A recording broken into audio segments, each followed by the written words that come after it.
Olá, sejam todos bem-vindos à nossa nova videoaula. Hoje nós iremos tratar sobre um assunto que é de bastante interesse de quem é microempreendedor individual, que é sobre as ocupações. O que são as ocupações que são permitidas, as ocupações que são impeditivas ao microempreendedor individual e também as ocupações que são suprimidas.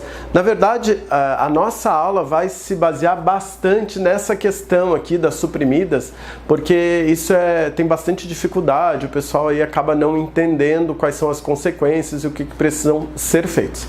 Bom, a lista de ocupações que é permitida ao microempreendedor individual, ela está disponível lá no portal, por ordem alfabética. Então, quando eu verifico se eu quero exercer determinada atividade, eu preciso acessar o portal do empreendedor.gov.br e lá no ícone de atividades, de ocupações, e verificar se aquela atividade que eu pretendo exercer, se ela é permitida ou não para eu poder exercer, tá?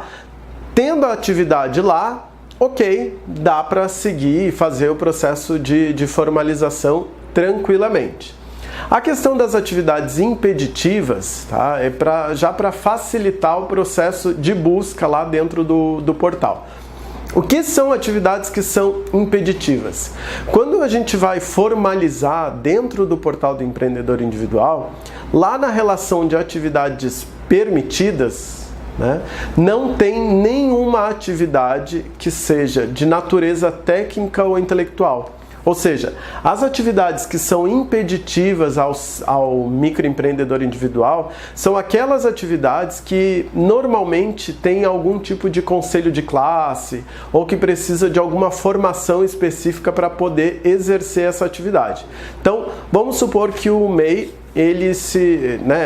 o empresário ou a pessoa, ele quer se formalizar como microempreendedor individual com a ocupação de advogado. Advogado é uma atividade que precisa de uma formação específica, tem um conselho de classe, então essa atividade não vai estar lá nas atividades permitidas, ela é uma ocupação que é impeditiva, uma ocupação impedida ao MEI. O mesmo acontece, por exemplo, para o corretor de imóveis, que precisa daí de uma formalização, precisa de um curso específico para poder exercer essa atividade. O mesmo acontece para a podóloga. Então, para eu ser podólogo, por exemplo, eu precisaria fazer um curso específico e esse curso vai me gerar ali um registro de podologia. Essas atividades que precisam de uma regulamentação ou precisam de um curso específico de formação, eles são classificados como atividades impeditivas. Agora, eu vou explicar para vocês a questão das atividades que são suprimidas. O que são essas atividades suprimidas ao MEI? Essas atividades são atividades que um dia foram atividades permitidas e que por algum motivo o legislador tirou dessa relação de atividades que são permitidas. Isso tem acontecido em diversos anos, Então, sempre ali no finalzinho de cada ano é feito uma reunião do comitê gestor lá do Simples Nacional e eles analisam todas as atividades que têm e que podem sair e atividades que não têm e que podem entrar. Então, nas atividades suprimidas, são essas atividades que acabam saindo, que estavam e acabam saindo. Mas qual que é a complicação disso para quem é microempreendedor individual e que tem uma atividade que foi suprimida? Essa pessoa, ela precisa fazer o desenquadramento do microempreendedor individual direto lá no portal do empreendedor. E ele acaba assumindo algumas responsabilidades que antes ele não tinha. Então, o MEI, ele está dispensado de escrituração contábil, por exemplo.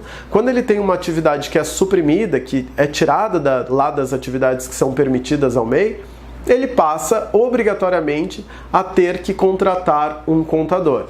Antes ele não precisava, por exemplo, emitir notas fiscais para todas as operações. Quando ele tem essa atividade que é suprimida das atividades permitidas, acaba sendo obrigado a emitir notas fiscais para todas as vendas, Então, ele não precisava, entregar alguma obrigação acessória para o fisco municipal, estadual, federal, enfim, ele acaba tendo que fazer isso. Por que ele acaba tendo que fazer isso? Porque no momento que ele faz esse processo de desenquadramento, ele deixa de ser microempreendedor individual e passa a ser tributado de uma outra forma. Normalmente essa outra forma é dentro do Simples Nacional, que é uma outra categoria de tributar empresas.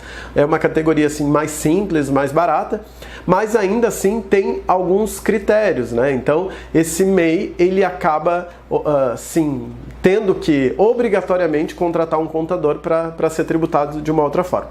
Em 2017, teve algumas ocupações que foram suprimidas, que saíram. Eu até anotei aqui, ó, por exemplo, o personal trainer, o contador, o arquivista, foram atividades que saíram lá em 2017.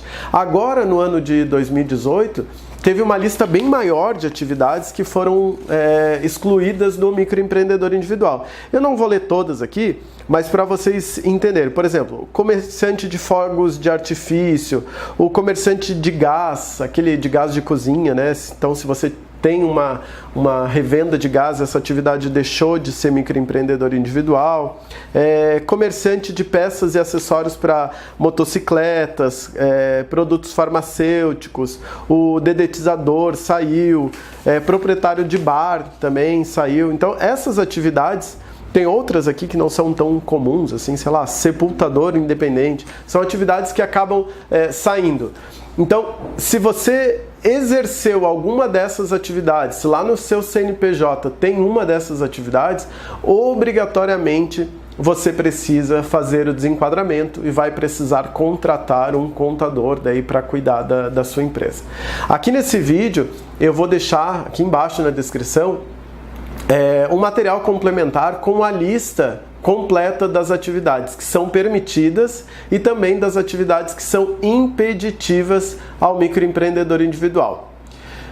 Bom, eu espero que vocês tenham entendido, conseguido entender, né, sobre essa questão das atividades permitidas, as impeditivas e as suprimidas. E o mais importante, que se você tiver alguma atividade suprimida, não espera ser notificado pela Receita Federal, já procure um contador, já procure uma orientação para que você faça o desenquadramento e tome as medidas que são necessárias. Tá bom? Eu aguardo vocês na nossa próxima videoaula. Até mais!